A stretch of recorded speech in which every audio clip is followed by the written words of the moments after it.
fazer. Pode ir? Pessoal, boa noite.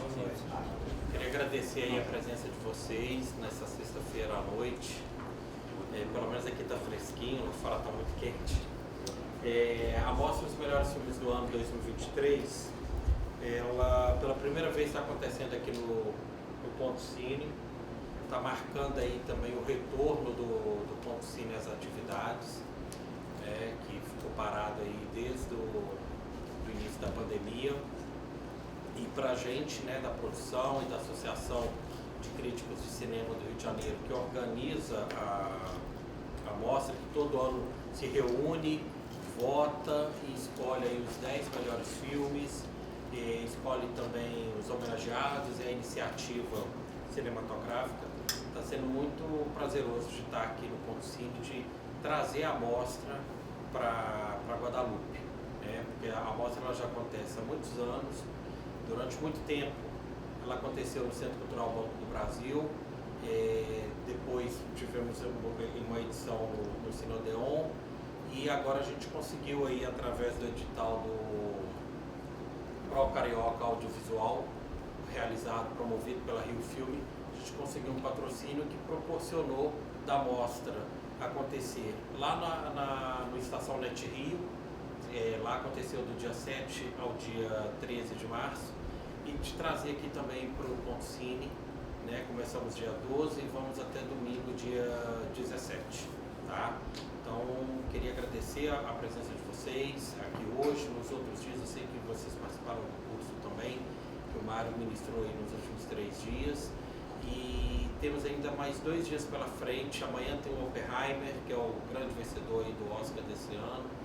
Então, espero contar com vocês aí nesses 2 últimos dias para poder conferir os 4 filmes que a gente ainda tem. Que além do Oppenheimer, vamos exibir ainda A Baleia, Triângulo da Tristeza e o Retratos Fantasmas, do Kleber Mendonça Filho, que é um dos filmes brasileiros que entrou na nossa programação. Hoje a programação foi voltada para uma das nossas homenageadas, que foi a Léa Garcia.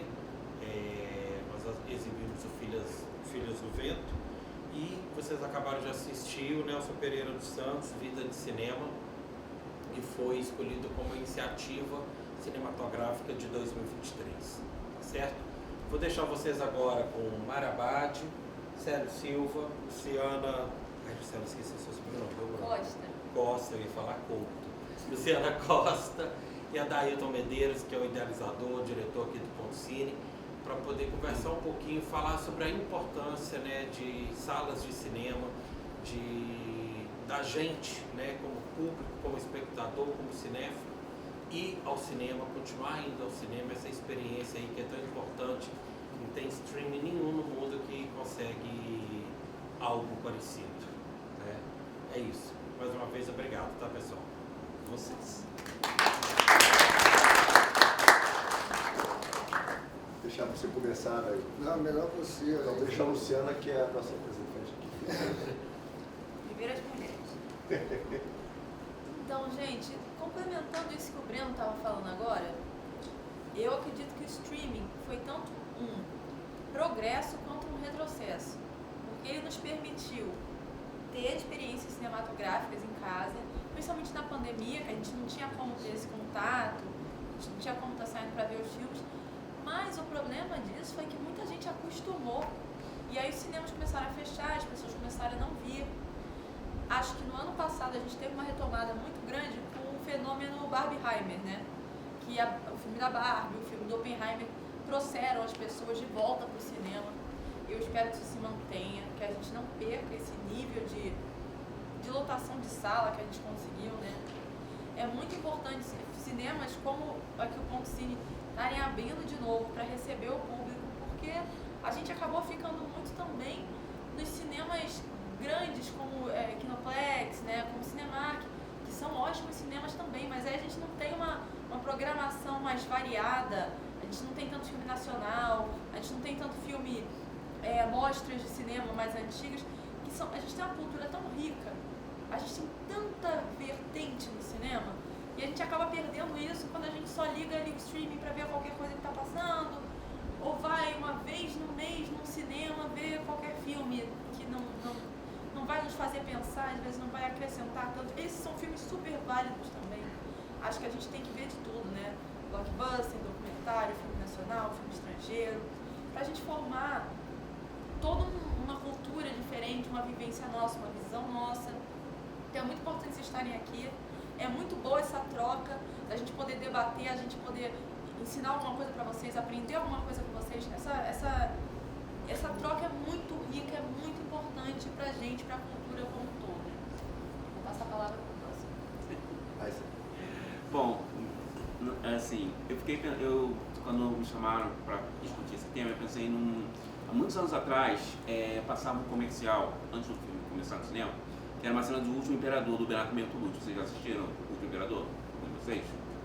Não? Bom, assistam. Assistam, Você bota né? na lista. Porque era uma cena linda, grandiosa e que de repente vinha alguém, aparecia com um pincel e pintava a tela de preto, totalmente preto, apagava a imagem até resolver ficar só um quadradinho no canto da tela, e nesse canto da tela virava uma televisão, e aí o cara ligava e você via só um pedacinho do Último Imperador. E qual era a mensagem? Que aquele esplendor que era a imagem você perdia em outra forma, entendeu? Outra mídia, entendeu? E até a mensagem era essa: o ideal para ver cinema é no cinema.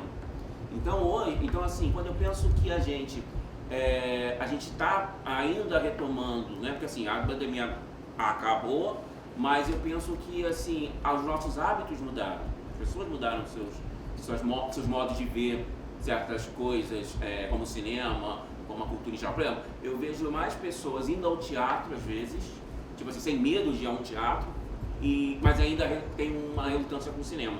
Ah, mas porque cinema é mais caro? Ah, porque vai passar no streaming? Ah, porque, sabe, criam vários obstáculos para não irem ao cinema. E eu sempre digo às pessoas, gente, a experiência de ver um filme, infelizmente, ainda não chegou na televisão. Ainda não chegou numa tela de 60 polegadas, entendeu? A experiência está no cinema, está nessa tela que está aqui atrás da gente, entendeu? E porque nela vocês vão poder, porque quem vai ver um filme, ela vai observar melhor, ela vai vivenciar mais, ela vai ter uma imersão. E essa imersão não é, por exemplo, eles falam assim, tem uma imersão no filme em 3D. Não, o 3D é só uma ferramenta. A imersão de um filme pode estar no filme mais simples possível, mas que tem uma mensagem poderosa, que tem uma imagem poderosa, que tem uma direção poderosa. E isso você vai só captar quando estiver no cinema. Eu falo isso pela experiência que eu tenho, que nós temos, eu acho, que assim, que não importa, o filme é A, B, C, não importa. O que importa é o que o filme quer passar para você. Você pode ver filmes bons, pode ver filmes ruins, mas eles ainda assim vão te passar alguma coisa, vão te transmitir alguma coisa. E essa transmissão é muito mais potente no cinema. Eu acho que a gente precisa voltar ao cinema, a gente precisa incentivar as pessoas a irem ao cinema, a experimentarem novamente o que é uma obra cinematográfica, sabe? E eu acho que não tem lugar melhor do que no cinema, sabe? Porque aqui no cinema é quase, a gente tem até, eu sempre brinco, que é como se fosse uma catedral, sabe? Nós vemos ao cinema para, vamos dizer assim, admirar não o produto, mas assim, a obra, sabe? A gente vem para admirar o trabalho de várias pessoas, não só o diretor, não só os atores, mas assim, tem o produtor por trás, tem o roteirista, tem câmera, tem até o cara do cafezinho. Tá tudo aqui no filme que você assiste nessa tela. E isso é importante, você admirar, você curtir, você, sabe, você sair do cinema assim, tendo a sensação de que você vai falar, eu vou perder 2 horas. Não vai perder 2 horas, você vai ganhar 2 horas, sabe? As pessoas precisam aprender que toda experiência cinematográfica é um ganho, nunca é uma perda, entendeu?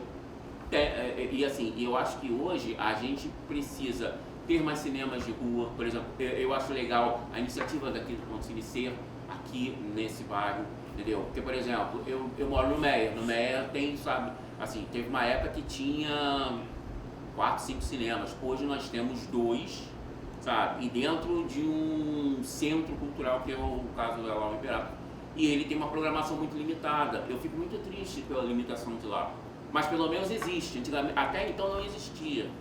E isso me deixava mais triste ainda. Então, assim, hoje o que eu acho importante é, eu gostaria que cada bairro, cada região tivesse cinemas de rua, tivesse não só os cinemas de shopping, porque são vários, são bem-vindos, não gosto de tirá-los da equação, mas eu também acho que assim, a gente tem que voltar a ter mais espaços cinematográficos para o público em geral, entendeu? Eu sei que é complicado, eu sei que assim, é custoso às vezes, eu sei que assim, a gente não tem como é que se diz? A gente, assim, como eu falei, a gente perdeu um pouco esse hábito, mas a gente precisa voltar desse hábito, sabe? Então, assim, a gente, né, a gente fez a programação dos 10 filmes e tudo, justamente porque para que as pessoas vejam e experimentem esses 10 filmes, porque eles não foram escolhidos à toa, tá?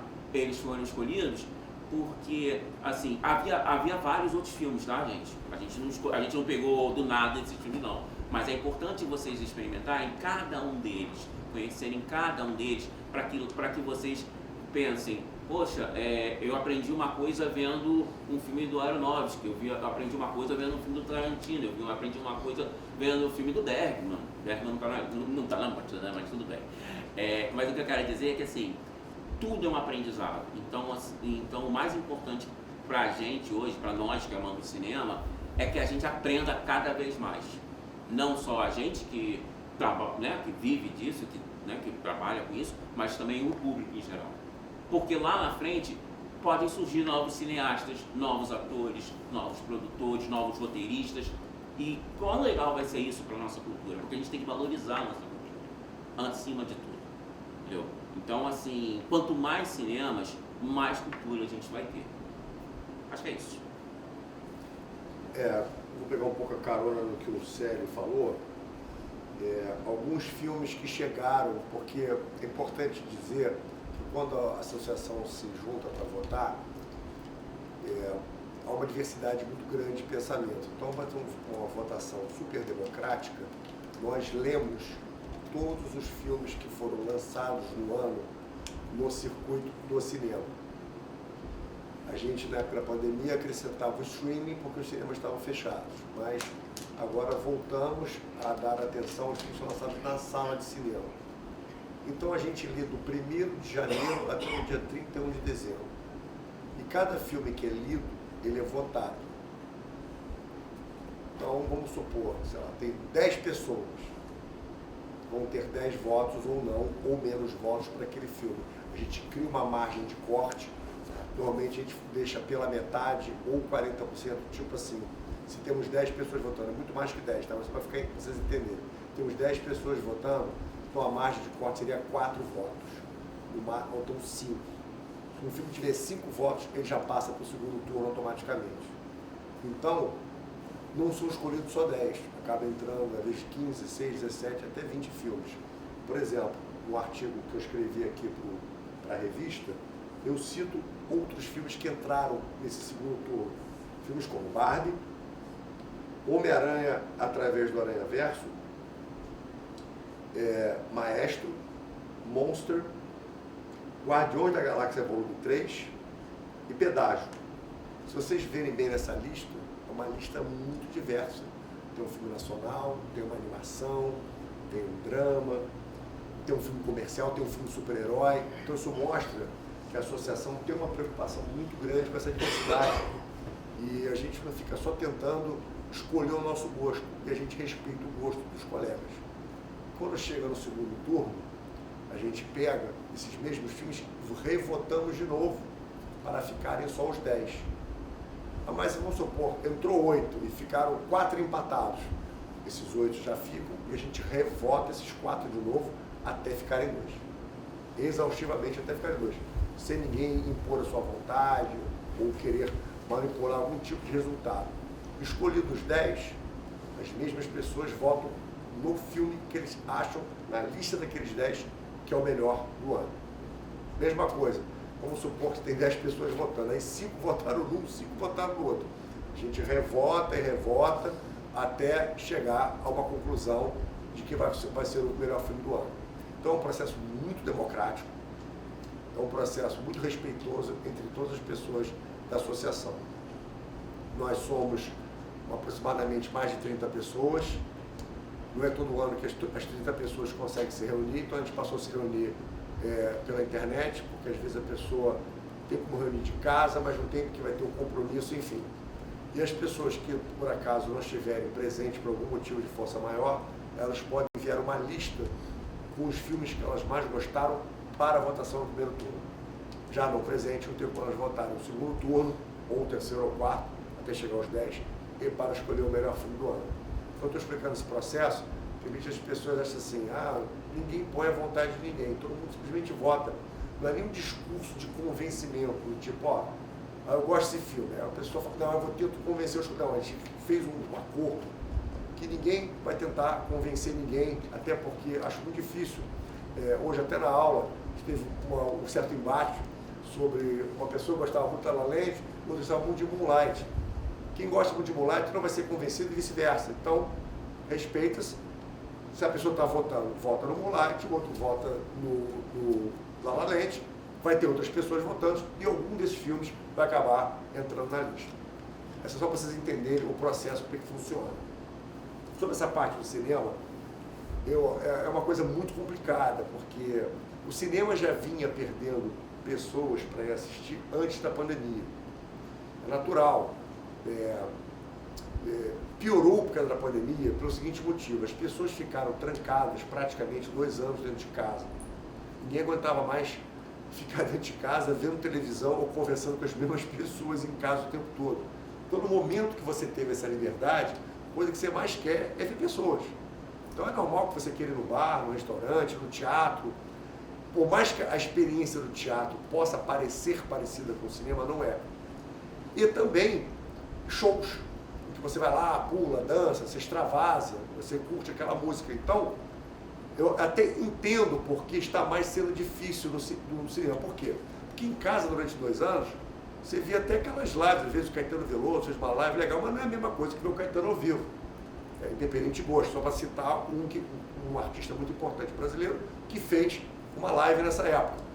O teatro é uma coisa, tinha algumas pessoas, atores, atrizes, que fizeram um texto, conversaram, até às vezes usaram muito bacana, eu assisti algumas que usavam live stream e tinham várias telas, vários atores se alternando e conversando, interagindo um com o outro, mas também não é a mesma experiência. Então, já o cinema, as pessoas realmente ficaram um pouco mais acostumadas.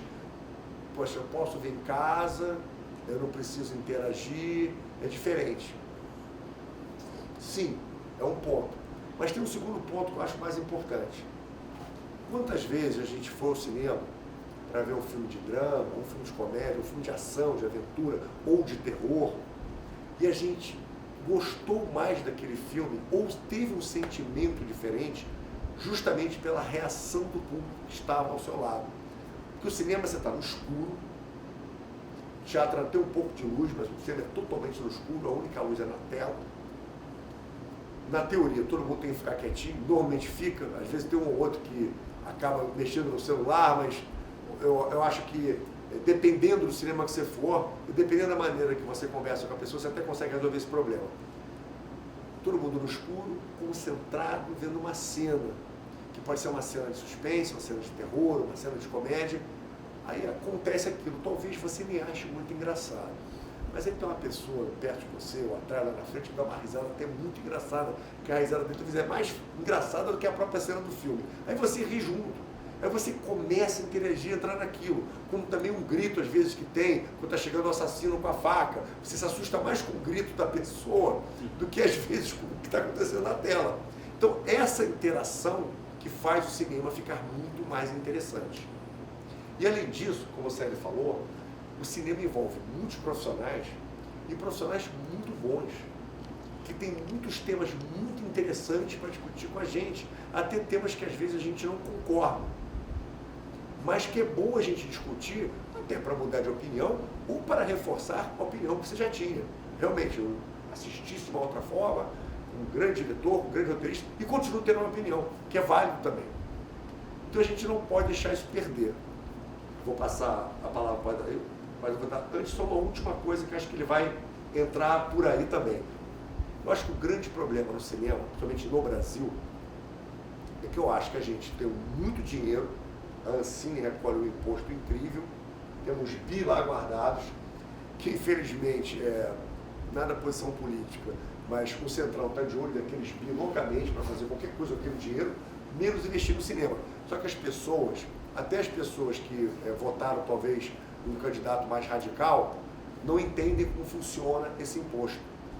Isso é tão fácil de entender, não precisa acreditar em mim, basta no Google entender. Esse imposto é retirado dos próprios filmes. Então, não é porque você está pagando mais imposto no feijão, no arroz, no macarrão ou no carro, que seja. Isso é uma outra discussão. Esse imposto não vai para o cinema. Esse imposto é para outras coisas. Então, a gente fala assim, porque é o imposto, sei lá o quê.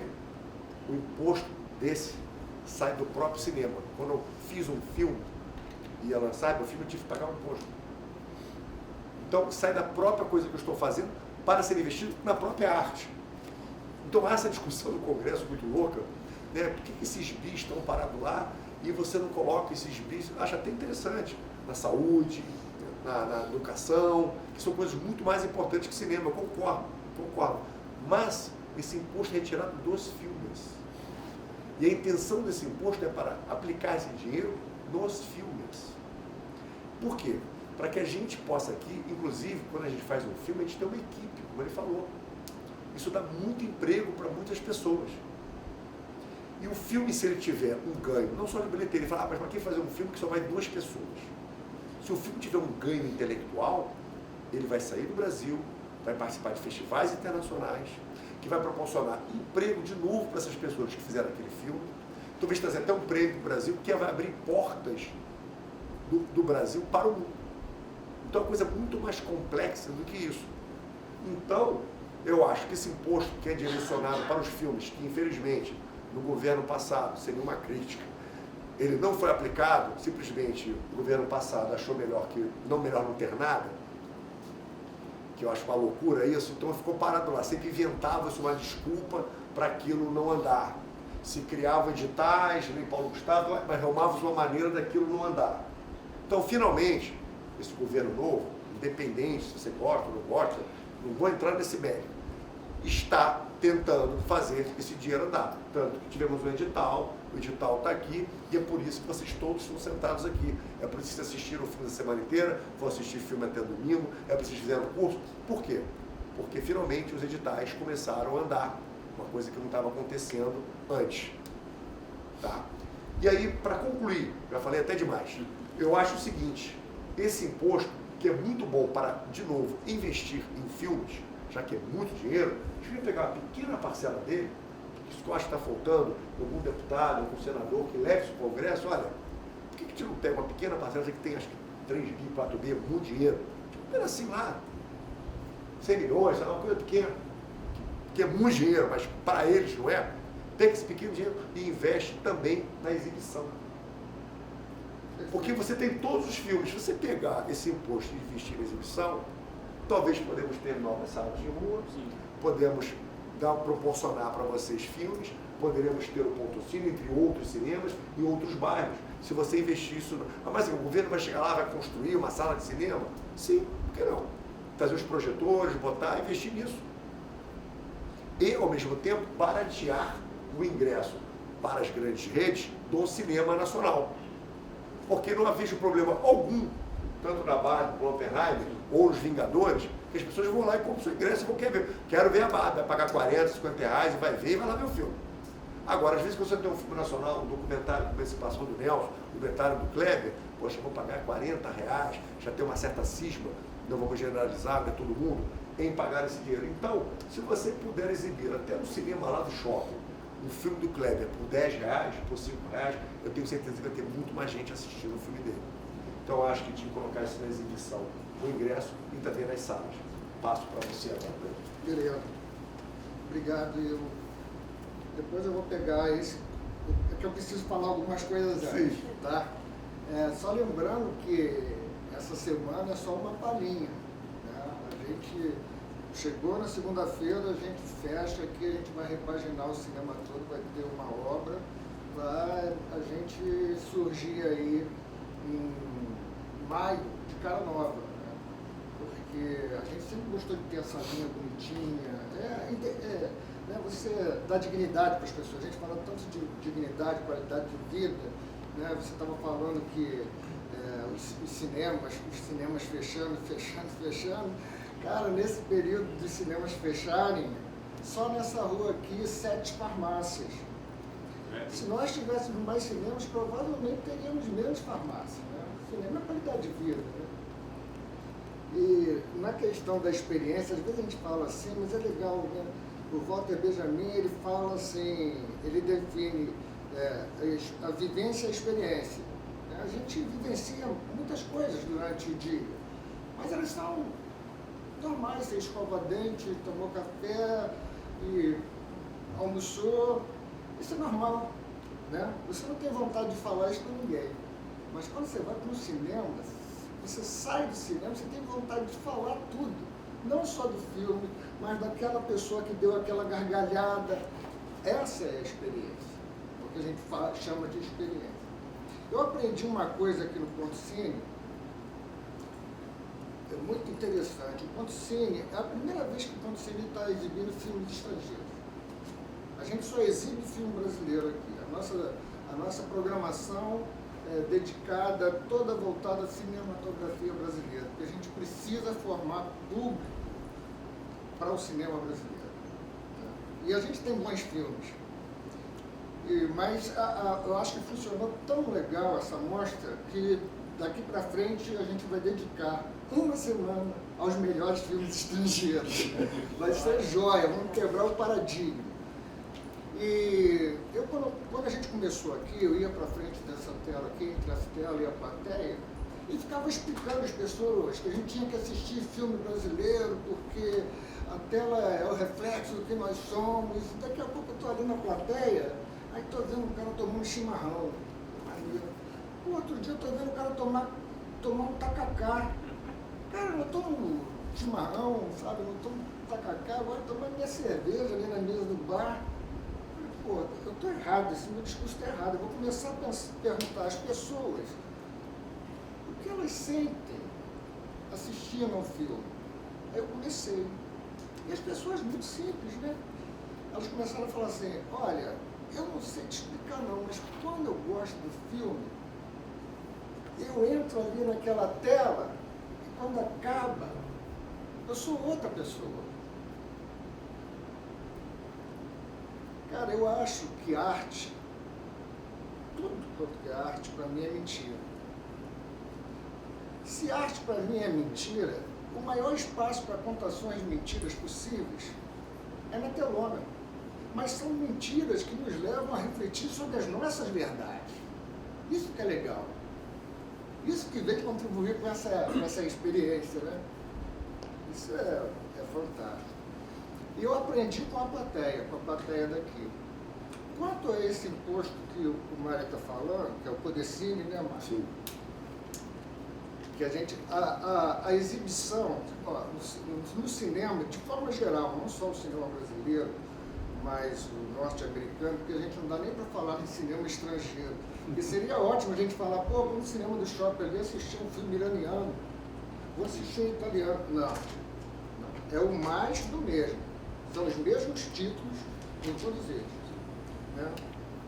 E se tem na cadeia produtiva, sempre tem aquele argumento assim, não, o gargalo é na distribuição. O gargalo é na distribuição. Não é. A gente fala isso aqui porque a gente tem experiência de cinema, a gente vive disso. O gargalo é na exibição.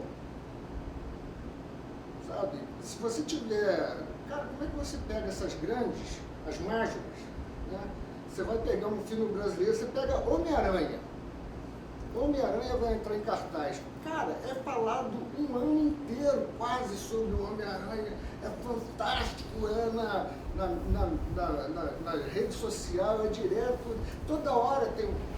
Ou seja, você pega um filme que custa milhões Mas 50% disso daí é para publicidade.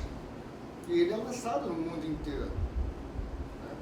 Os americanos, norte-americanos, eles utilizam o cinema como a arma de ganhar as nossas cabeças. E entra no mundo inteiro.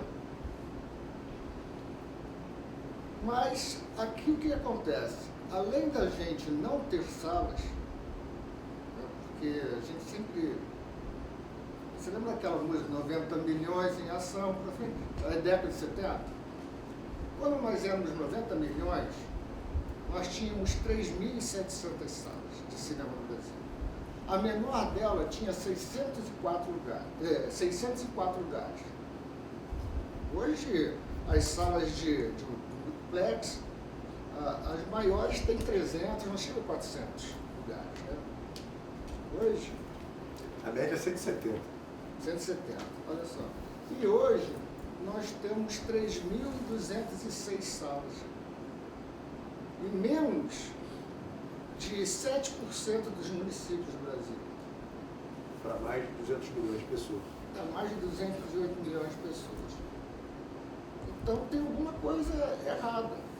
E no mundo inteiro, aqui se fala de subsídio, sabe, para a cultura, ao cinema, Lei Rouanet. Cara, no mundo inteiro é assim. Estados Unidos, que o governo investe no cinema, é muito. É pra caramba. Mas olha o poder que o cinema deles tem. Pô, os caras vendem arma, vendem carro, vendem jeans, vendem tudo. Coca-Cola, Pepsi. Né? E aqui a gente não conseguiu formar isso, mesmo tendo um cinema bom pra caramba, só que ele é em ciclos. Sim. Né? Ele não tem continuidade.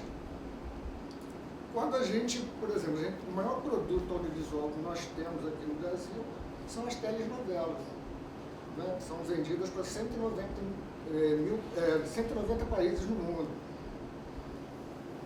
Pô, cara, as pessoas já têm hora marcada para assistir a novela. Mas por quê? Insistiu. Está ali insistindo, sabe? Uma é boa, outra é ruim, mas está naquele horário e educou. De uma certa forma, educou. E a gente não consegue fazer isso no cinema. Aqui, Mário, o preço do ingresso é R$9. Isso é uma coisa que eu queria falar. Embora em muitos lugares o preço do ingresso seja super caro, alguns cinemas ainda conseguem baratear o preço. E outra coisa, mesmo os caros. Gente, o cinema ainda é uma das artes mais acessíveis. A gente estava falando de teatro, teatro é muito caro. Não estou dizendo para vocês não irem ao teatro, vão ao teatro. Vão a uma exibição de pintura, de tudo, mas o cinema ainda é uma arte bastante democrática. Você não precisa estudar nada para você assistir aquilo. Qualquer pessoa consegue ter uma interação com a tela e vai ver de formas diferentes. Você não precisa de um curso, você não precisa de uma pós-graduação para ir ao cinema. O cinema é extremamente democrático. Você não perde tempo, você ganha tempo. Entendeu? Eu posso contar uma experiência que aconteceu aqui na plateia. Nós temos um projeto aqui chamado Diálogos com o Cinema. Ele acontece, né? Vinha acontecendo a cada 15 dias. Eu trazia um diretor aqui para trocar ideia com a plateia. Até que um dia chegou um amigo nosso, o Rafael Dragô, e falou assim: pô, Neto, eu estou com um amigo que ele está querendo fazer um teste do filme dele. Pô, vamos fazer um teste do filme dele aqui? Eu falei, pô, só se for no Diálogos com o Cinema. Ele tinha vindo com o Cacá Diego. Rapidinho, o Dragô é o diretor da Globo, dirigiu até especial Roberto Carlos, enfim. Aí ele... E o filme é do Euclides Marinho. Ele também escreve novela. Sim. Falei, tá legal. Mas aí trouxe o filme, a gente rodou lá, plateia lotada, cara. Acabou o filme, eu falei assim, Euclides, aqui a coisa é muito simples, sabe? Assim, não tem formalidade não. Só vou fazer uma apresentação aqui, sua, e vai vir pergunta aí da plateia. Mas a gente sempre pede pro diretor dar uma palhinha. Pô, eu vim aqui para ouvir, eu não vim aqui para falar. Ele queria ver o que deu certo e o que não deu no filme. Afinal de contas, ele está fazendo aí um teste. Falei, pô, então explica o que é o teste. Aí ele explicou, cara. Quando ele explicou, uma mulher logo levantou o dedo. O nome do filme era Sexo, Verdades e Mentiras. Aí uma senhora levantou o dedo e falou assim, olha, eu achei esse seu filme tão bonito, um filme sobre amor tão lindo, mas se eu passo no cinema e vejo lá no letreiro Sexo, Verdades e Mentiras, eu não vou entrar. Eu vou achar que é um filme pornográfico. Aí ele ria assim, cara, lutando. Aí daqui a pouco uma moça, quem fazia o personagem era a Julia Lemert. E ela se separa durante o filme porque ela se apaixona pelo cinegrafista. Aí a mulher falou assim, cara, pô, achei lindo, parece que esse filme foi feito para mim. Olha, ela se separou com 40 anos e se apaixonou de novo. Eu me separei, eu senti falta, porque não teve um beijo. Ela se apaixonou, a gente soube que ela tinha que ter um beijo. Olha, eu vou te ser sincero, quando eu falo que foi feito para mim, é porque eu me separei com 41 anos, com 42 eu me apaixonei de novo, e só com 42 anos que eu fui ter o meu primeiro orgasmo. Cara, a plateia toda aplaudiu o orgasmo da mulher. Aí foi quando ele perguntou, tá, legal, mas e aí? Ela, pô, tinha que ter um beijo. Cara, eu sei que já estava todo mundo botando defeito no filme do cara. Eu sem graça, não estava acostumado com aquilo aqui, incomodado, queria parar até com o senhor, cara. Ali onde que o Luiz está sentado. O Luiz é um grande diretor de cinema, amigo, criador do Subúrbio em Trânsito, legal citar ele. Aí ele falou assim, levantou, ele ficou o tempo todo com o dedo levantado, sabe? Pois não. Ó, não sei se é porque vocês falam que cinema brasileiro não tem dinheiro. Ó, mas o cara me mete uma tesoura logo lá no início e depois emenda no final. Aquilo ficou ridículo. Porra, o diretor ouvindo, cara. Ó, gente, a gente vai ter que encerrar, porque vai ter outra sessão. Uma desculpa, pá. Depois teve o Festival do Rio, cara. Aí nós fomos convidados para ir lá, né? Euclides lá na porta, recebendo todo mundo. Mas quando o convite chegou para a gente já teve uma surpresa. Estava lá, ó, Mulheres, Sexo, Verdades e Mentiras. Já mudou. Pegou o toque da senhora. Porque essa interação. É. E como nós, suburbano, anda tudo em bonde, né, cara? A gente foi tudo em bonde lá pro Odeon. Cara, entramos, aí fomos lá para aquelas poltronas que ficam embaixo do aquário, né? Sim. Cara, daqui a pouco a Julia Lemert taca ali um beijo no cara. Aí a gente, ninguém entendia, né? Quem estava assistindo, mas, pô, o que esses caras estão falando aí? Passou. Mas aí eu cheguei, eu acho que foi pro Léo que eu falei. Você percebeu que aquela cena o cara limpou, aquela sequência lá do início? Ficamos naquele, o cara limpou o que o senhor lá tinha falado. Só que no final, meu amigo, ele pega a sequência e joga lá no final. No final, a montagem estava errada. Imagina, a gente já estava com a torcida do Flamengo. O cara dele. Ou seja, foi o que você estava falando, que você não precisa ser um expert em cinema, sabe? Para entender, para gostar. É questão de bom gosto, de senso. Sensibilidade. Esse senhor, a questão dele é a sensibilidade. Sim, até porque, assim, aqui no Brasil não tem esse hábito de ter exibição teste que vai avaliar e mexer no filme. Isso é muito comum nos Estados Unidos. Nos Estados Unidos, qualquer filme, de qualquer produção... Mas aqui a gente faz muito. Sim. Agora, a partir, quer dizer, antes da gente ter fechado, né, porque a gente fechou por causa da pandemia, aí eu me endividei todo, não consegui abrir, quebramos. E agora que a gente está retornando. Isso é um outro ponto, né? A gente aqui no Brasil, que trabalha com cinema, é pura paixão. Porque só nos Estados Unidos, né, em outros lugares do mundo, que as pessoas ficam milionárias com cinema. A gente faz tudo muito na garra. Sim. Óbvio, né? Todo mundo tem um comer, tem que pagar seus funcionários, tem que tudo. Olha, eles sabem muito mais que eu, né?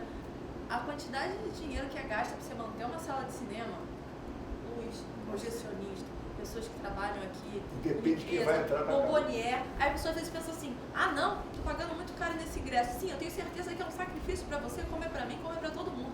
Mas vocês não têm ideia do quanto vocês estão ajudando a contribuir para que essas pessoas não percam o emprego delas. Sim. Aqui eram 22 pessoas, depois nós reduzimos para 14, depois foi para 8.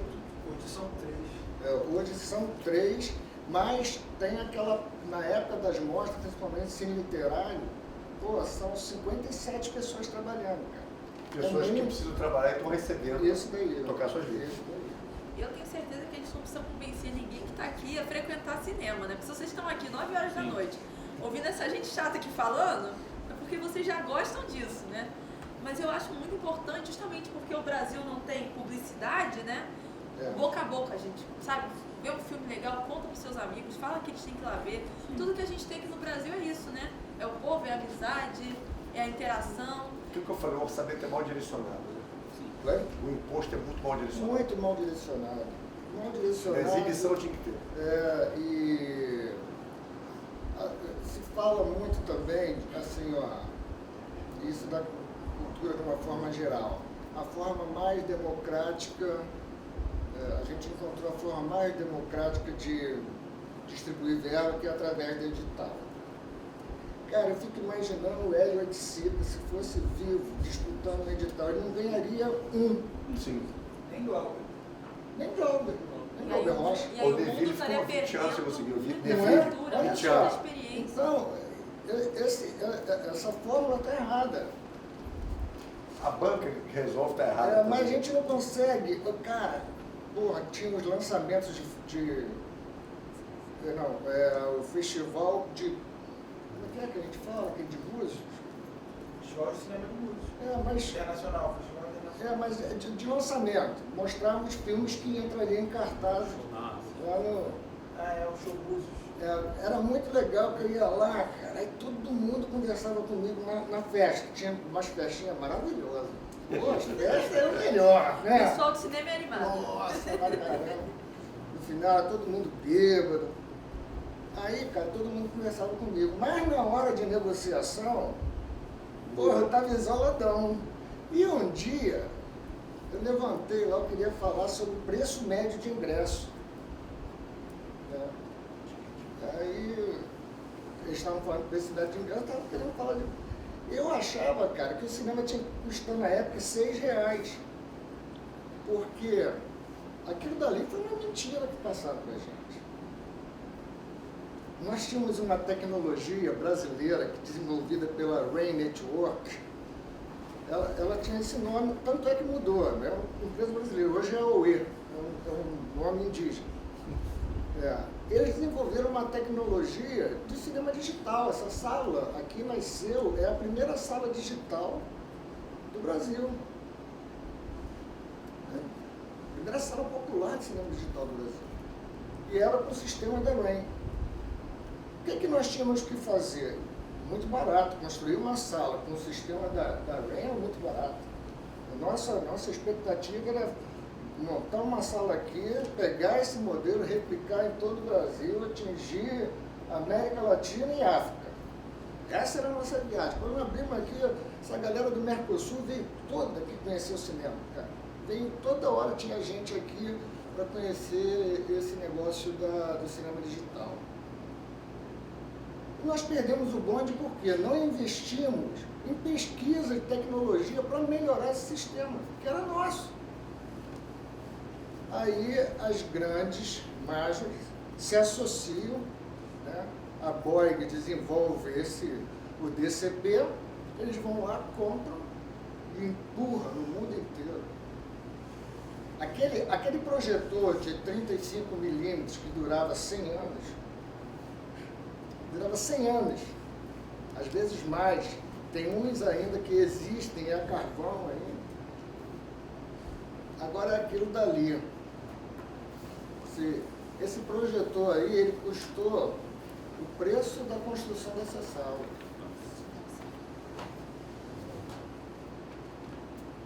E E aí, agora a gente está fazendo uma reforma, né? Conseguiu uma graninha. Aí chamamos os caras para dar uma olhada. O cara, ih, rapaz, Nem tem mais desse no Brasil. não tem mais isso aqui não, cara. Tem que comprar um novo. É, foi assim. Mas o dia Existe que a gente tem para fazer a obra, não dá para comprar um novo. Existe um termo em marketing chamado obsolência programada. Programada, é isso Que hoje, aí. hoje em dia tudo é feito para não durar. É. A gente tinha televisão a tubo que durava a vida. Né? Às vezes você herdava a televisão de outra pessoa, geladeira, ar-condicionado. Agora tem obsolência programada, como você falou, 100 anos de projetor. Pois é. É isso aí. Celular. Então, para o pequeno se manter é muito difícil. É que a gente aqui tem paixão por isso, cara. A gente vive cinema, a gente acorda, almoça, janta, dorme, cinema. Só cinema, cinema, cinema. E quando alguém vem aqui, principalmente criança, cara, adoro exibir para criança. Os moleques vêm aqui, senta aí nessa poltrona, quando acende a tela, cara, eles agarram o braço da poltrona, os olhinhos vão... E eu me vejo nisso. Todos nós fomos essas crianças que se Não é? apaixonaram Eu pelo me vejo cinema. nisso. É lindo. Mas também tem pessoas que chegam aqui com 76 anos, que nem era o caso da Dona Maria, no Aparecida.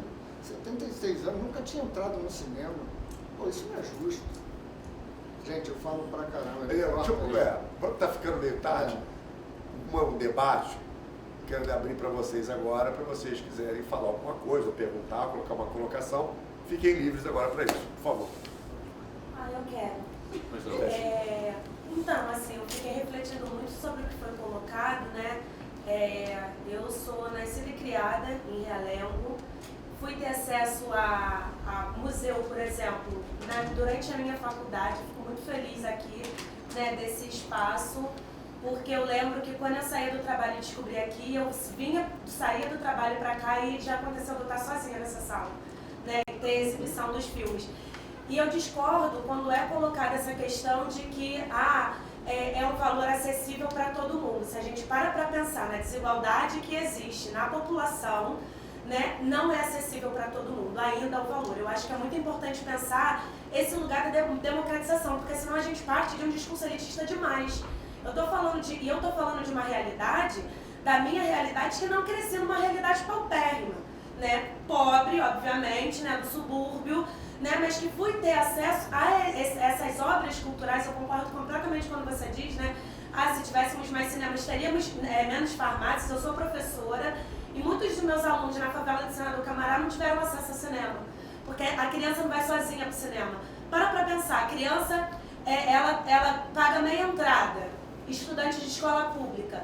Hoje está o quê? R$25 no Bambu Shopping, mas essa criança não vai sozinha, precisa de alguém acompanhando.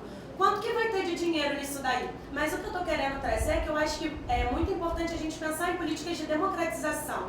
Né? Assim, não dá pra gente partir do princípio de que é caro para um e é para todo mundo. Não é assim.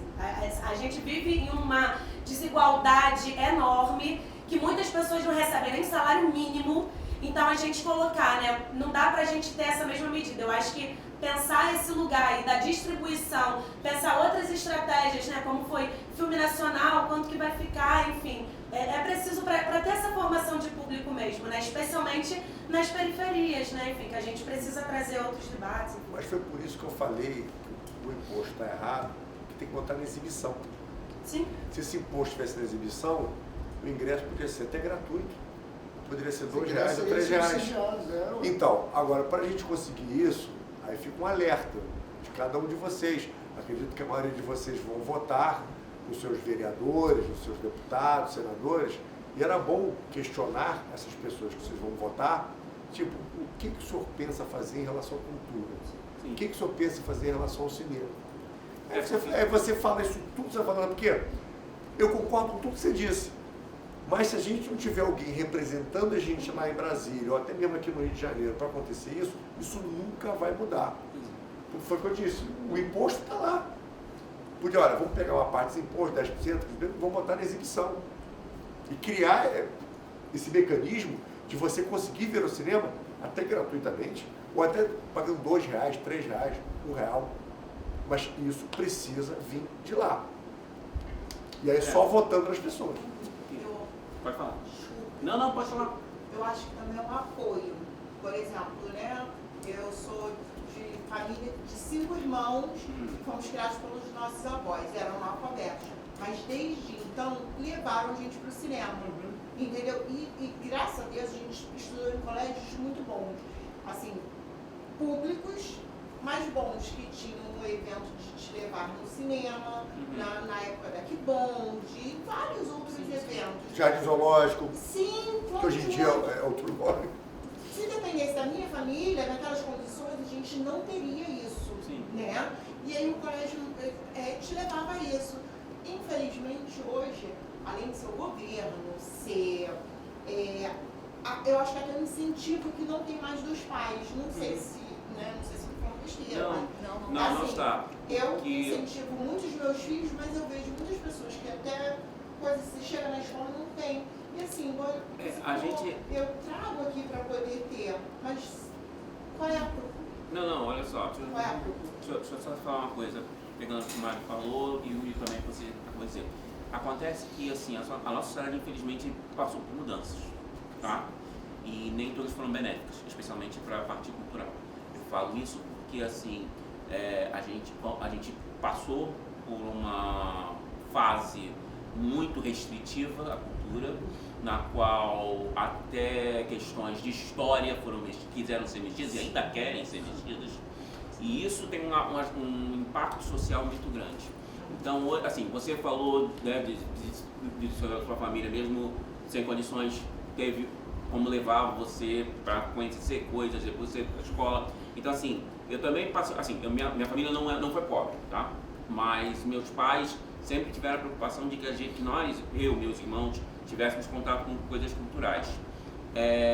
E infelizmente eu vejo o tempo passando e eu vejo muitos pais e muitas mães não se preocupando com isso.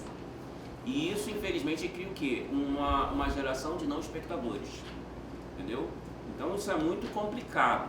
Assim, não estou querendo dizer aqui como você deve cuidar da sua família, tá? Estou falando para todos aqui.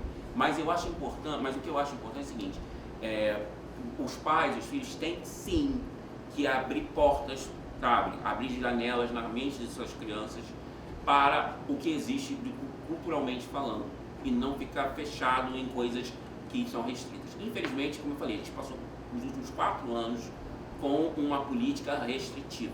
E essa política restritiva passou, assim, não foi só, cortou orçamento, não foi só isso não, foi na mente mesmo, entendeu?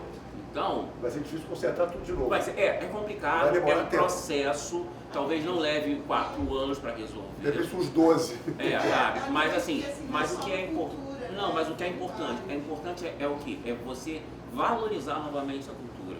É onde eu quero chegar. A gente tem uma questão que a cultura precisa voltar a ser valorizada. Eu estava revendo aqui um documentário do Nelson Pereira dos Santos e eu fiquei impressionado com uma coisa. Assim, ele lançava um filme, por exemplo, um filme como Vidas Secas, hoje em dia, seria difícil de você alcançar o público. Talvez ele fosse lembrado, por quê? Porque foi mecânico, porque chamou a atenção, porque a baleia teve que ir lá, como aconteceu agora lá no Túnel de uma Queda, né? Que o cachorro Messi teve que ir lá para Hollywood e chamou a atenção e bababá, porque as pessoas ficaram assustadíssimas com a cena. Desculpa se eu der algum spoiler do filme, tá? Mas assim, tem uma cena chocante do filme com um cachorro, o Messi, e eles chamar, e aí, tipo assim, não, o cachorro tá vivo, não sei lá. Então assim, o que eu quero dizer a gente hoje precisa voltar a valorizar a nossa cultura, voltar a valorizar o nosso cinema, voltar a valorizar os nossos filmes, porque só valorizando, só assim, dizendo para as pessoas por que o filme é bom, por que o cinema é bom, é o boca a boca que ele falou, tudo isso vai reverter o quê? Para a volta do público. Eu queria complementar o que a moça tinha falado antes. Sim. Desculpa, eu não vi seu nome. Qual é o seu nome? Mariana. Mariana. Eu concordo totalmente com você. Quando eu falei que o cinema era mais acessível, eu não quis dizer financeiramente, porque financeiramente realmente é muito caro. A realidade do brasileiro não é essa. A gente tem 1% de pessoas com dinheiro absurdo, e o resto não tem a mesma. E realmente tem muita desigualdade, tem muitas camadas, tem vários níveis de pobreza. Negou-se a pobreza, né, no governo passado, disseram que aqui no Brasil não tinha fome, não tinha nada, o que é um absurdo. A gente sabe que é um absurdo, mas eu quis dizer que culturalmente o cinema é mais acessível. Agora, a gente tem muito problema, não só de cinema, como o que eu falei. você vai num teatro, numa exposição de arte, preços surreais. É muito importante que a gente tenha espaços como você falou que tem aqui, como o CCBB. O CCBB é um lugar também que forma muita plateia, que tem muito evento gratuito ou a preços mais populares, né? É um problema muito estrutural, porque eu acredito, como você disse, crianças vêm aqui. Eu, por exemplo, eu quis seguir a minha profissão porque eu estava vendo filmes e aí primeiro eu queria ser arqueóloga, porque eu via no cinema um personagem que era arqueólogo, Indiana Jones, né? Aí você vai vendo. Aí eu vi uma jornalista, eu falei, gente, eu quero fazer isso. Eu com 11 anos, eu quero fazer isso. Até que eu entendi, não, eu quero trabalhar com essa coisa tão maravilhosa que me cativou tanto. Então tinha que ter muita política mesmo para a gente conseguir incluir as crianças no cinema. Tinha que ter realmente excursões na escola, pagas pelo governo. Não sei como pode ser feito, porque realmente eu não entendo disso, né? Eu entendo de cinema. Porque a criança tem que ter acesso a isso, gente. A troca, o pensamento, até a inclusão. Porque você tem que se ver naquela tela e saber que você é igual àquele artista, você é igual àquele personagem, você é igual a todo mundo. representado. Porque a gente acaba não representando, principalmente o brasileiro, né? Porque a gente só vê coisa importada e a gente não é assim. Essa não é a nossa realidade. E sofre preconceito. Sim. De coisa assim, esse filme nacional é só filme de violência, mulher pelada, não sei o quê. E o cinema nacional não é eu isso. Eu não aguento quando entendeu? eu escuto que o cinema brasileiro tem muito palavrão. Vocês já viram um filme americano? Sim. Só não é na Fuck sua this, língua, fuck that, mas tudo. tem mais. Fuck isso, fuck aquilo. Só que aí a pessoa só lê a legenda, dane-se. É só isso. Olha como é que a política é invertida. Quando o Mário falou dessa questão do voto, de buscar os políticos, primeiro porque eles estão, o papel deles é esse, a gente que está invertendo o papel da sociedade. Eles são funcionários nossos, né? Mas parece que não. Deixa eu só dar uma concluída rapidinho. Lembrando, a Maria Helena, né? Mariane. O Ponto Cine, a gente faz um trabalho quando a gente fala de formação de plateia, não é só aqui dentro, é fora também. Nós estamos envolvidos diretamente com 273 escolas, inclusive uma lá perto de você, que é a Tasso da Silveira. Nós construímos um cinema lá dentro da Tasso da Silveira, não sei se você sabe. Conhece essa escola? É a que foi de Realengo que teve aqui? Sim. Nós construímos lá tem uma sala de cinema maneira pra caramba, com tela polifônica, cortina termoacústica, 3D, é fantástico. E dessas 273 escolas que a gente traz até aqui para participar do Pró-Social Cinema, nós temos um projeto chamado Cine Literário, que a gente, além de promover uma mostra anual de 10 filmes, né? São 10 filmes brasileiros adaptados de 10 livros da literatura brasileira. Isso viram 10 programas e depois a gente faz doação de kits para as escolas, kits audiovisuais. Então vai o quê? Vão 100 filmes e 100 livros, né? Um acervo de 100 filmes e 100 livros, um monitor de 67 polegadas e um player, né, para rodar os filmes. E muitas oficinas com os professores e alunos. Dessas escolas, 42 já receberam essa midioteca do Cine Literário. Uma implantação de uma midioteca dessa é R$150 mil. Nós já fizemos mais de 40. O cinema fechou, eu fiquei rodando pires atrás do prefeito, secretário de Cultura, secretário de Educação. Eu já dei muito mais, sabe?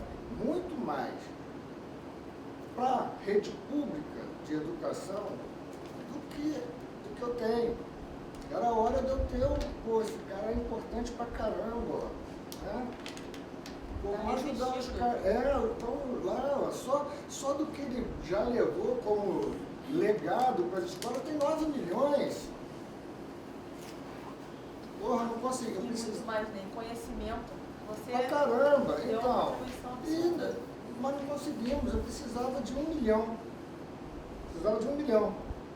4 anos, cara. Imagina.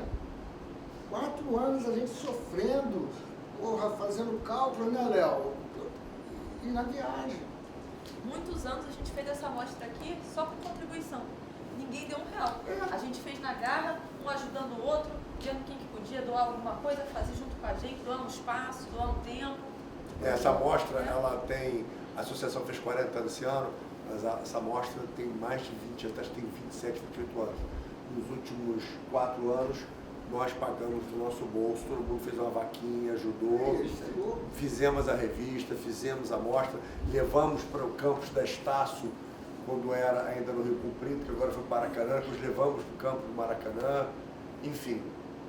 Então, a gente está tentando fazer a nossa parte, mas se os políticos não ajudarem, não vamos a lugar nenhum. Ô Mário, não tem aquele... Você lembra que há 8 anos surgiu aquele programa, um cinema na cidade, cinema perto de você. Sim. Quem fez a consultoria fomos nós aqui. Nós fizemos a consultoria para a Ancine e lá para o BNDES. Pô, qual o dinheiro que vai sair primeiro? Pô, o meu, né? Consegui não, companheiro. Para você pegar o financiamento daquele, né, Léo, tinha que ter 20 milhões de contrapartida. A própria prefeitura para fazer o Ela Cine queria fazer uma Carioca. pergunta, Desculpa. Não é nenhuma pergunta, é uma colocação. Acho que Pois não. falou-se em trazer o público em mostras e tal. Só que eu acho assim, entrando no gancho da educação, é muito importante que o fomento também seja na questão de produção, de você trabalhar políticas públicas, por quê? Você até pode, o kit é muito importante, só que o que acontece? Quando chega na escola, precisa ter um trabalho também com aquelas crianças, um trabalho contínuo, né? Até homeopático. Pedagógico, né? Isso, para que você possa mostrar a importância do cinema, como é o cinema, quem são as pessoas que trabalham no cinema, como a comunidade escolar pode participar desse projeto. Trabalhar ali, tem essa questão da função social. E assim, é uma semente, né? Você joga ali aquela semente e ali dentro daquela comunidade vai se trabalhar também para que os próprios alunos, né, eles possam abraçar essa questão do cinema, que é o cinema em si. Porque assim, infelizmente, é uma realidade desconhecida, principalmente quem é periférico. A gente sabe que não é algo que talvez esteja inserido na educação diária, porque são os problemas diários de uma família periférica, o cinema acaba ficando de lado. Lógico, né? você não espera que quem não tenha nem o que comer, né? Isso. Então, assim... O Cine Literário, ele trabalha isso nas escolas, tá? Elas têm a exibição de 15 dias. Mesma coisa que a gente faz aqui, leva alguns diretores lá também, conversa. Quem toca são os alunos e os professores. Tem todo um trabalho antes para receber as bibliotecas. Pois não? Eu acho que, juntamente com o colega que estava conversando aqui, eu acho que também se existe uma preocupação, não só no fomento de distribuição ou de exibição, mas eu acho que até na formação.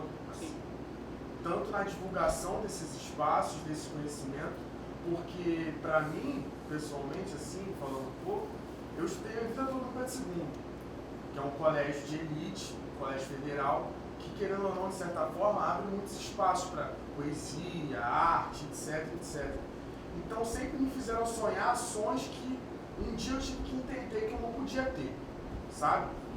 E eu acho que o cinema sempre foi um deles. Sempre foi um deles. Então, para mim, é muito triste isso. E eu espero que daqui para frente não continue isso, sabe?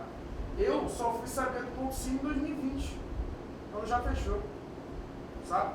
Eu que cresci vendo bastante filme nacional, de ver com meus pais, de ver sozinho, descobri que tem um espaço do lado da minha casa, do outro lado, do Atacadão, que não exibe. Falta de divulgação, né? Por um preço acessível, sabe? Então, onde é que estão essas coisas? Onde é que estão essa divulgação? Onde é que está? Porque acaba não chegando. E existe uma cegueira que é enorme. É que hoje, você me desculpe, que eu até estou cortando, é que hoje a gente tem muita informação e pouca divulgação. Claro. Por exemplo, a gente tem um projeto aqui que é o Telamóvel, é um carro, né, que Ele funciona como carro de som de dia, funcionava. E à noite como um espaço para passar os trailers dos filmes. Né? E a gente saía com o carro, com 3 promotores, uma baleira, uma lanterninha e uma pipoqueira, né? As pessoas estavam no churrasquinho de gato ali, a gente parava, eles viam, ficava assistindo os trailers do filme. Muito legal, botava até banquinho. Aí a pipoqueira vinha, pô, cinema sem pipoca, vinha pro cinema, dava pipoca. E foi assim que a gente fez. E o Ponto Cine tem uma mídia muito grande, cara. Sabe? Assim, no jornal, rádio, revista, pô, os jornalistas sempre foram muito solidários ao projeto, sabe? Então, tem. Foram os políticos só. Agora, às vezes a gente não consegue chegar perto do vizinho, porque o santo de casa, rapaz, não faz milagre. Mas o que eu queria dizer também é que eu acho que poderia ter um fomento maior, talvez, na produção de cinema, sabe? Eu acho que isso também ajudaria um pouco. Assim. No sentido de profissionalizar pessoas a construir e a fazer parte desse universo. Porque eu percebo que não é uma coisa, não é uma visão minha, não é uma visão dela, não é uma visão de 1 a 2 das pessoas. Acho que o cinema é um lugar elitizado. Acho que o cinema não é para qualquer um. É uma visão muito grande e que ela tem que ser diluída com o tempo. E eu não acredito que elas não andam junto na criação do público quanto na criação da produção. Eu não acho que elas andam separadas. Para mim, elas foram... Você sabe que, só para finalizar, os anos 70 e 80 elas andavam juntos. Deixa eu falar rapidinho um negócio aqui. A minha pesquisa de mestrado é justamente sobre isso que você está falando. O nome da minha dissertação, subúrbio cinematográfico, né? Como a estrutura do mercado cinematográfico no Rio de Janeiro reforça, né, reforça essa estrutura de cidade partida, né, para usar esse termo já batido. Porque o Rio de Janeiro é chamado de cidade maravilhosa, né? Porque tem 4 bairros que ficam entre a praia e uma lagoa. Mas a maior parte do Rio de Janeiro não é uma cidade maravilhosa. Pelo contrário, é uma cidade violenta, assassina, né, perigosa. E o audiovisual ali no Rio de Janeiro, ele gosta de filmar o Corcovado, ele gosta de filmar o Pão de Açúcar, né? Ali a Enseada de Botafogo, que é bonito, não vai dizer que não é bonito, é bonito pra caramba mesmo. Só que, quando se retrata o suburbano, geralmente o suburbano é aquele cara ou aquela mulher que faz de tudo, né, eticamente ou fora da ética, né, para se tornar rico e se mudar para a Zona Sul. Então nós somos, né, a estrutura da cidade é o seguinte: a gente que mora da parte de cá, a gente é ensinado a vida inteira de que a gente tem que estudar mais do que as outras pessoas, dormir menos do que ela, né, para trabalhar mais, para ganhar dinheiro, para fazer toda a nossa economia e se mudar daqui.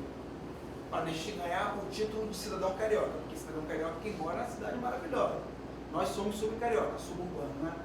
Então, a gente é ensinado a odiar a nossa esquina, a odiar a nossa rua, a odiar a nossa cor, o nosso cabelo, a odiar o nosso idioma, como ela falou assim, não vejo filme brasileiro, porque filme brasileiro tem muito palavrão, né? Então incomoda ver o Dadinho de Cidade de Deus falar palavrão, né? Mas a gente entende, porque o meu amigo que cresceu comigo virou bandido igual o Dadinho, porque não tinha, né, a oportunidade foi pouca, quem tem família se segura, quem não tem vai ganhar dinheiro, né, de outra forma. Enfim, então, o que veio acontecendo, o Mário falou assim, nos anos 60 e 70, o subúrbio do Rio de Janeiro era a maior concentração de salas de cinema do Brasil. Exatamente. Do Brasil. Né? Ao longo da linha férrea, ramal Deodoro, ramal da Leopoldina, existiam várias salas de cinema. A maior concentração de salas de cinema do Brasil foi no subúrbio do Rio de Janeiro. Exato. O motor da economia cinematográfica brasileira, se é que a gente existiu um dia, ela começou no subúrbio carioca. Exato. E depois isso foi desmontado. Aí, quando a gente tem um cinema de rua, que nem você está falando aqui, Ponto Cine, você vem lá da Luz Coutinho, atravessa a Avenida Brasil, vem na Marcos de Macedo, você está reconhecendo o seu bairro, você está vendo o que está acontecendo na rua. Quando a gente vai para o shopping, geralmente a gente pega um Uber ou um ônibus e tal, a gente sai de casa, solta dentro do shopping, assiste o filme dentro do shopping, sai e vai consumir. A gente parou de ver a nossa esquina, a gente parou de ver as nossas ruas e a gente vê loja para consumo. cinema de shopping, não é de merecer, mas o cinema foi para o shopping porque para a América Latina o cinema nada mais é do que um setor econômico, para escoamento de uma única cinematografia. É diferente do que a gente está debatendo aqui, do que você está falando, que é reconhecimento, geração de identidade, autoestima. O cinema tem essa função. Aí voltamos, desculpa ser didático, voltamos para aquela questão que o Mário e o Adalto colocaram aqui. Isso é uma política pública.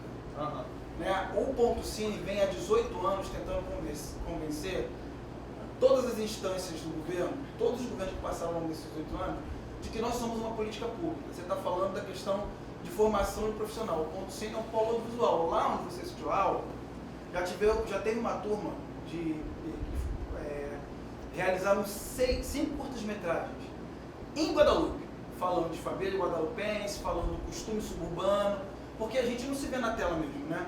A gente se vê quando a gente, eu vou lá ganhar, vou fazer de tudo para ganhar dinheiro para ficar rico e me mudar daqui. Os suburbanos fazem isso. Na novela, quando o suburbano é aquele cara malandreado, não sei o quê, é o estereótipo do suburbano. Mas no dia a dia da população que mantém essa cidade de pé, trabalha 8 horas e frequenta 3 horas de trânsito, uma para ir, uma e meia para ir, uma e meia para voltar, a nossa população não aparece no cinema brasileiro e pouco aparece na televisão brasileira. A gente faz isso. A gente tem um polo audiovisual. Uma coisa que você disse que eu achei muito interessante, você falou que o subúrbio mantinha, né, o polo cultural. Gente, sinceramente, tinha que ter muito mais sala aqui. Porque a verdade é que eu posso falar isso e os meus colegas vão concordar, eu acredito, tá? Você faz um evento que nem esse aqui na Zona Sul, vão 2 pessoas. Sim. E elas não querem te ouvir falar. Você prepara uma aula, você estuda aquele assunto, você traz uma coisa interessante. Você pergunta, alguém quer dizer alguma coisa? Ninguém levanta a mão, ou ninguém nem vai. E aqui não, cara, aqui as pessoas elas são interessadas, elas querem ouvir, elas querem participar, elas querem ensinar pra gente. Aliás, muito obrigado pela participação de vocês. Por isso que tem que ter mais ainda aqui, porque aqui é que tem o interessado. Acho que na Zona Sul, você acha que o pessoal só quer a praia mesmo, porque não é possível. 70, 80 tinha isso. Exatamente. Eu só queria colocar só uma, bem rapidinho mesmo, sei que já está estourando. Assim, na minha formação, o cinema teve uma importância enorme, porque começou quando eu estava no ensino fundamental. Eu vim de escola pública, estudei minha vida inteira em colégio público. Eu estava no ensino fundamental, quando o professor de artes plásticas saiu e entrou uma de artes cênicas, eu tive o meu primeiro contato com o cinema. Né? A gente tinha uma câmera amadora e um monte de criança que estava interessado em entender como funcionava o cinema. Né? E a partir dali começou o meu interesse pelo cinema. Né? No ensino médio eu participei de um evento em Madureira Vale um Filme, produzi também um filme lá. Quando eu saí de lá, eu saí disposta a entrar na faculdade de cinema. Né? E aí com FIES, vou reforçar porque eu não tenho condições financeiras para bancar, eu fiz Estácio lá no Rio Comprido, que agora é Maracanã. Né? Eu, inclusive dava aula? Sim, fui aluna do Mário também, já falei com ele isso. Onde o Breno programava. Sim, conheço também. Eu também já fui no CCBB, vi várias amostras lá de animação, de caracterização, já estou meio rodada aí assim. Então, assim, eu acho que se eu não tivesse tido, né, esse primeiro contato na minha infância, eu tinha o quê? Menos de 15 anos, talvez. Se eu não tivesse tido esse contato com o cinema, talvez eu não tivesse o interesse que eu tive, sabe? Eu fico um pouco frustrada porque não foi o mar de rosas, né, que a gente sabe que não é. A gente pensa lá que vai pegar um filme e vai passar no cinema e não é assim. Quando a gente vem pra realidade, a gente vê que é outra história. Mas assim, a gente está falando muito que falta, mas eu quis acrescentar esse ponto que eu tive. Graças a Deus eu tive essa sorte, né, de ter esse... A gente fundou um cineclube na escola. Era Nós em Cena, né, essa trocadilho. Então assim, e a gente conseguiu fazer 2, 3 curta-metragens, passou no Cine Glória, passou em vários lugares. Então assim, eu me orgulho, sabe, de ter vindo de uma... Eu sempre fui de Guadalupe, também eu moro aqui perto. E eu consegui chegar lá, sabe? Através dessas pequenas coisas que parece que não são nada, mas contribuiu para a minha formação. Então, por mais que não seja, né, não tenha tanta oportunidade, mas ainda existe, sabe? A gente não desistiu porque ainda tem. Isso é legal. Gente, eu já preciso encerrar aqui. Mais uma questão que eu quero colocar, porque que está ficando bem tarde. Antes de encerrar, Mário, eu falei do Luiz, que é um amigão nosso, mas também a gente tem um craque aqui da seleção brasileira, que vai disputar a Copa agora lá na Colômbia, o Yuri, nosso craque aí da seleção brasileira. Pessoal, só mais uma vez agradecer aí a presença de vocês, a presença dos nossos programadores, o Sérgio Silva, o Luciana Costa e o Mário Abad. Aqui a presença também do diretor do Ponto Cine, Adailton Medeiros.